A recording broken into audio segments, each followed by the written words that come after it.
Hey les bang, j'espère que vous allez bien, en tout cas moi ça va nickel.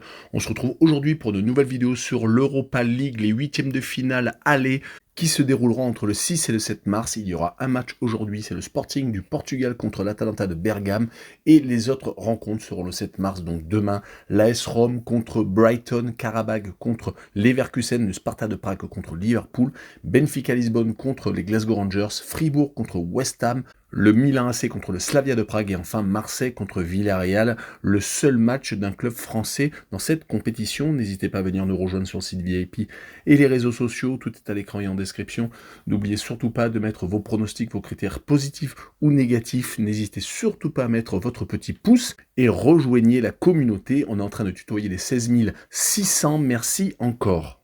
On attaque avec la première rencontre, le Sporting du Portugal contre l'Atalanta de Bergame. Les Portugais sont actuellement leaders de leur championnat avec un point d'avance sur Benfica, alors que l'Atalanta de Bergame est 6e et légèrement décroché pour la Champions League. Ils ont 5 points de retard sur Bologne, qui occupe pour l'instant le 4e strapontin.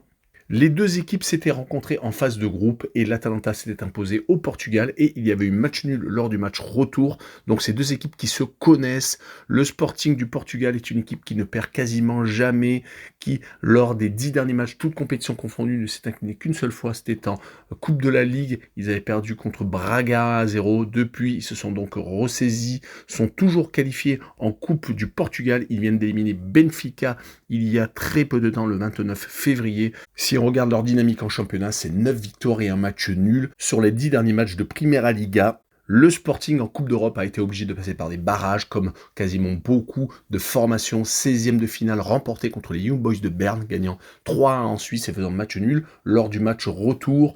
Donc contre l'Atalanta de Bergame, une équipe qu'ils connaissent, il va falloir resserrer les boulons. L'Atalanta reste malheureusement pour eux sur 2 défaites consécutives contre l'Inter de Milan assez lourdement 4-0 et à la maison contre Bologne, l'équipe justement qui est 4e de la Serie A. Ils se sont donc éloignés de la C1 via le championnat. Ils avaient pourtant eu de très beaux résultats juste avant, réussissant à enchaîner 8 victoires et 2 matchs nuls, toutes compétitions confondues. Ils sont encore qualifiés en Coupe d'Italie car ils se sont imposés contre le Milan AC, qui plus est à l'extérieur. Donc c'est une équipe qui a vraiment beaucoup de résultats si elle veut s'en donner la peine.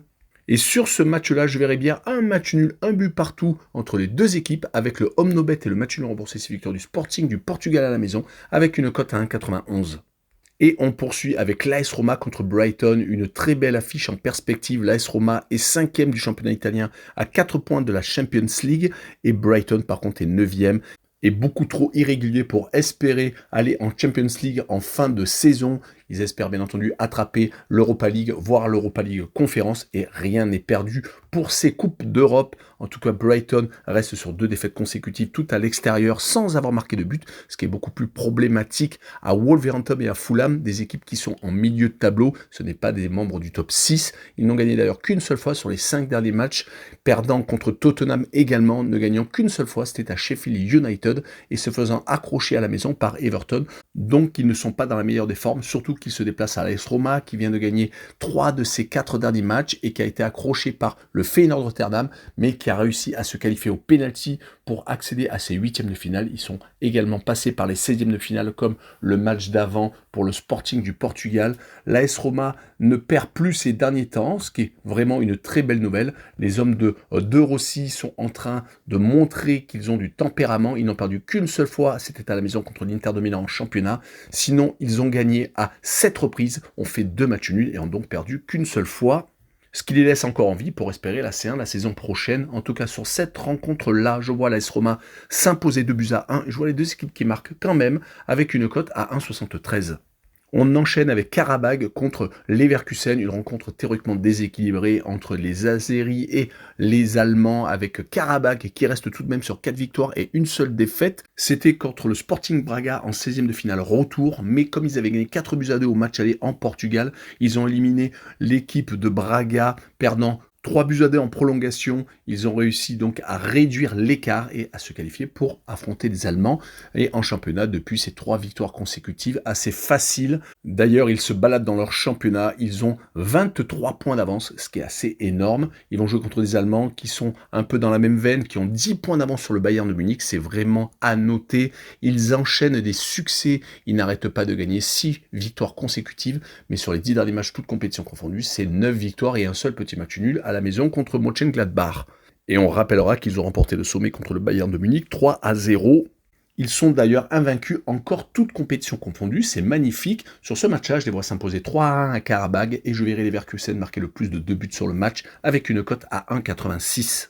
On enchaîne avec le Sparta de Prague contre Liverpool. Des équipes qui sont toutes les deux leaders de leur championnat. Le Sparta de Prague a 4 points d'avance sur le Slavia de Prague, alors que Liverpool n'a que un petit point d'avance sur Manchester City. Ils enchaînent également les succès. Liverpool, qui est toute compétition confondue, invaincu depuis 6 rencontres, qui vient également de se qualifier pour la FA Cup battant Southampton, une équipe de Championship. Ils ont également gagné un titre, la League Cup, gagnant Chelsea après prolongation sur un but de Van Dijk.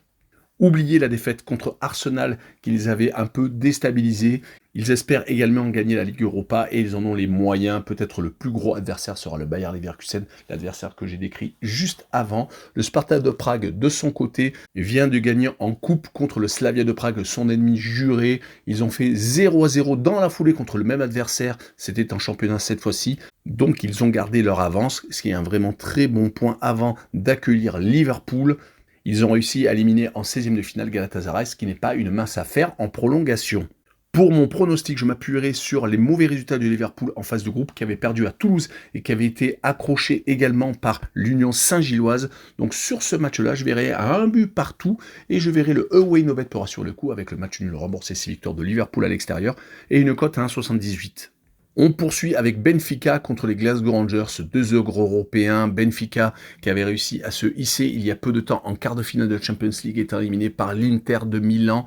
Cette année c'est beaucoup moins bien, ils sont passés par la phase de groupe de C1 et ont fini 3e derrière la Real Sociedad et l'Inter de Milan justement. Benfica est beaucoup moins bien cette année. Même s'ils sont encore en lice pour le titre, ils n'ont qu'un point de retard sur le Sporting de Lisbonne, mais ils viennent de se faire étriller par le FC Porto 5-0 et avaient également perdu en Coupe du Portugal 2-1 contre le leader du championnat. Ils n'ont gagné que 2 fois sur les 5 derniers matchs, toutes compétitions confondues. On rappelle qu'ils sont passés par un trou de souris contre Toulouse en Europa League, faisant 2-1 au match aller, gagnant à la 98e et faisant match nul au match retour, concédant énormément d'occasions aux Toulousains. Et ils vont jouer contre les Glasgow Rangers qui, de leur côté, viennent de prendre la tête du championnat. Ils n'ont que 2 points d'avance, certes, sur le Celtic, mais c'est tout de même à noter. Ils viennent de perdre quand même à la maison contre Motherwell, mais ils restaient sur 10 victoires consécutives, toutes compétitions confondues. Ça ne doit pas toucher leur dynamique s'ils veulent continuer à aller le plus loin possible en Europa League. Sur ce match-là, je vois quand même perdre à Benfica 2-1 et je vois Benfica marquer le plus de 1,5 buts sur le match avec une cote à 1,61. Et on enchaîne avec Fribourg contre West Ham. Fribourg est 9e du championnat allemand alors que West Ham est 7e. Donc 2 formations qui sont à peu près au milieu de tableau, voire en fin de première partie de tableau. Fribourg a éliminé les Lensois. Ce n'était pas à la surprise générale, mais ils étaient menés 2-0 à la mi-temps. Ils ont totalement retourné la situation, égalisant dans les arrêts de jeu et gagnant finalement en prolongation. En tout cas, Fribourg n'a pas surfé sur ce succès et cette qualification car ils ont perdu à Augsbourg et ont fait match nul contre le Bayern de Munich, même si c'est tout de même très intéressant. On est bien d'accord, mais Fribourg est une équipe à réaction qui n'a gagné donc qu'une seule fois sur les 5 derniers matchs, toutes compétitions confondues, a été accroché à 3 reprises et a donc perdu une fois. Donc la réception de West Ham n'est pas obligatoirement une mince affaire. Du côté de West Ham, ils viennent de se ressaisir 2 victoires consécutives en championnat contre Brentford et contre Everton. Ils ont marqué 7 buts sur ces 2 rencontres. C'est vraiment un bon point car ces derniers temps, ils avaient du mal à gagner. Il restait depuis le 28 décembre, donc depuis 2023, sur des matchs sans victoire. Donc 8 rencontres sans succès, ce qui était très compliqué. Sur ce match-là, je verrais bien les 2 équipes s'accrocher et faire un but partout avec la double chance N2 et une cote à 1,58. On enchaîne avec le Milan C contre le Slavia de Prague. Également un match peut-être déséquilibré entre une équipe qui est 3e du championnat d'Italie et une équipe qui est seconde du championnat tchèque. Le Slavia de Prague a 4 points de retard sur son rival, le Sparta. Comme je vous l'ai dit un peu plus tôt, ils se sont inclinés en coupe contre le Sparta et ont fait match nul en championnat contre le même adversaire. Ils avaient gagné juste avant 2 rencontres qui leur permettaient donc de se rapprocher du leader de ce championnat tchèque. Mais attention, car ils se déplacent au Milan AC, qui de son côté vient de gagner à la Lazio, même s'ils ont fini à 8, les Laziales. Ils ont été accrochés par l'Atalanta de Bergame et restés sur 2 défaites en déplacement à Monza et à Rennes, même s'ils ont réussi à se qualifier en 16e finale, car ils avaient gagné 3-0 au match aller.